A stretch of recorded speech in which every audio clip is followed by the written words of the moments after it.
Country delight buffalo milk start చేసాము. First పిల్లలకి ఇచ్చినప్పుడు కానీ, మేము పెరుగు తిన్నప్పుడు కానీ, మేము చిన్నప్పుడు తిన్న ఓల్డెన్ డేస్ గుర్తొచ్చాయి మాకు. మీగడ కానీ, మీగడ కూడా పాలు కాచాక మీగడ బాగా రావడం, అప్పుడు మా చిన్ననాటి రోజులు గుర్తొచ్చాయి అన్నమాట.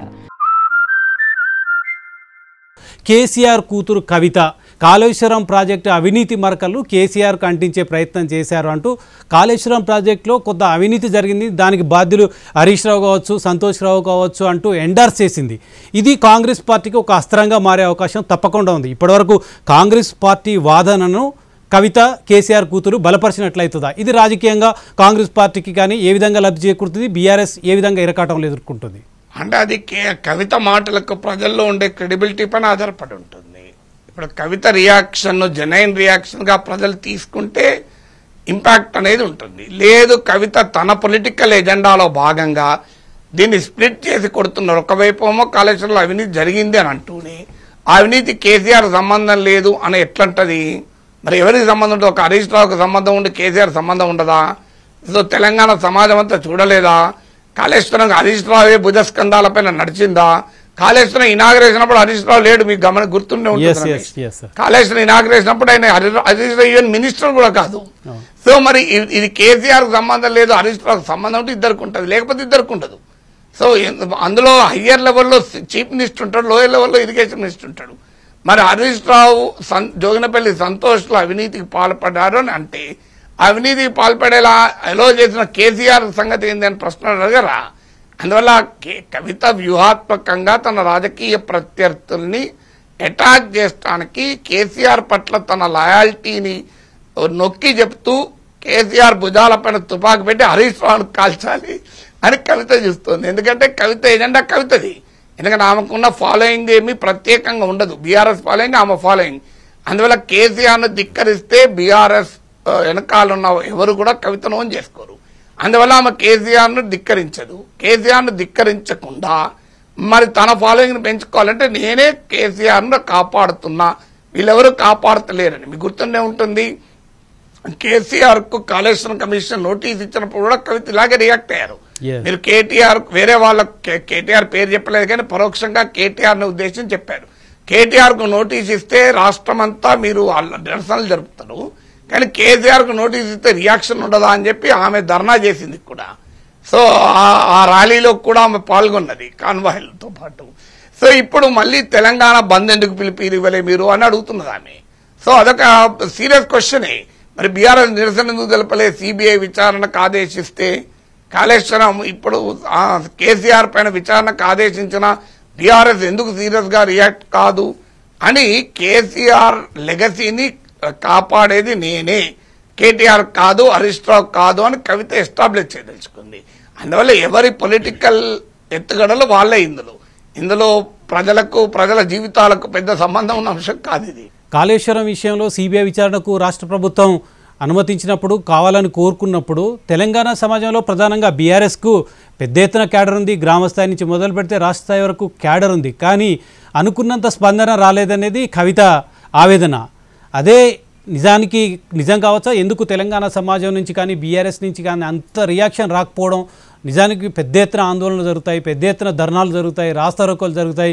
సిబిఐ కేసు అప్పగిస్తారా, కాళేశ్వరంకి సంబంధించి ఒక కేసీఆర్ లాంటి వ్యక్తి మీద చేస్తారని ఆందోళనలు జరుగుతాయని భావించారు.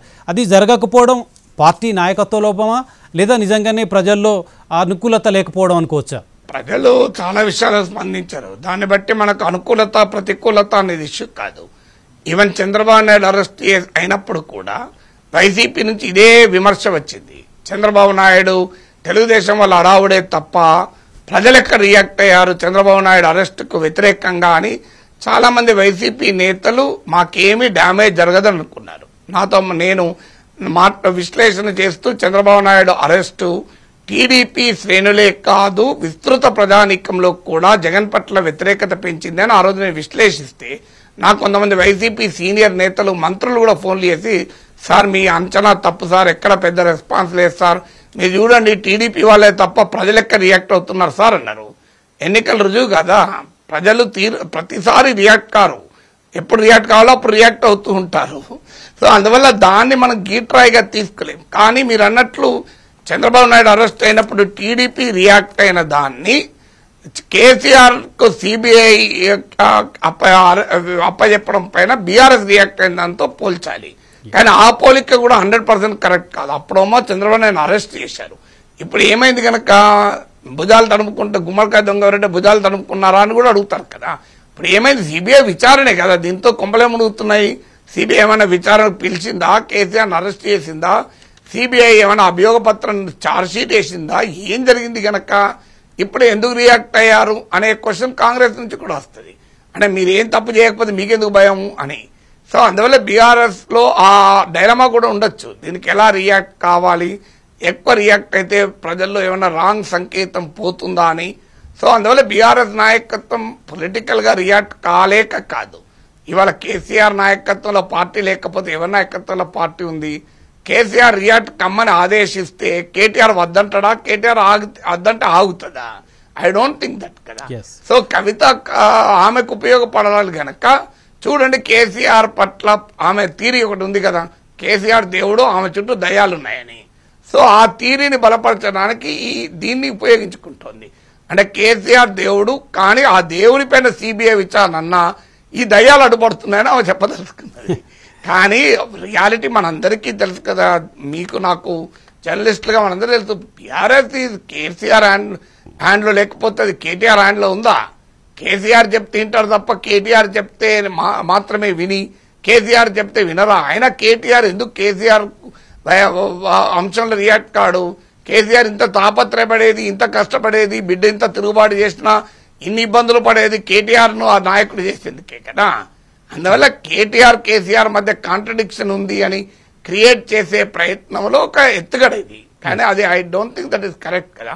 టీఆర్ఎస్ ఏంటంటే రియాక్ట్ అయితే లాభం ఎంత ఉంటుంది. ఇప్పుడు రియాక్ట్ కాలేదనుకోండి, పట్టించుకోలేదని క్లెయిమ్ చేసుకోవచ్చు, వాట్ వీ డోంట్ కేర్, దేనికైనా రెడీ అని. కానీ రేపు రియాక్ట్ అయ్యి జనంలో స్పందన లేదనుకోండి, అప్పుడు ఇంకో రకమైన మీనింగ్ కూడా పోతుంది. అందువల్ల వారి పొలిటికల్ క్యాలిక్యులేషన్ వారికి ఉండి ఉంటాయి కదా.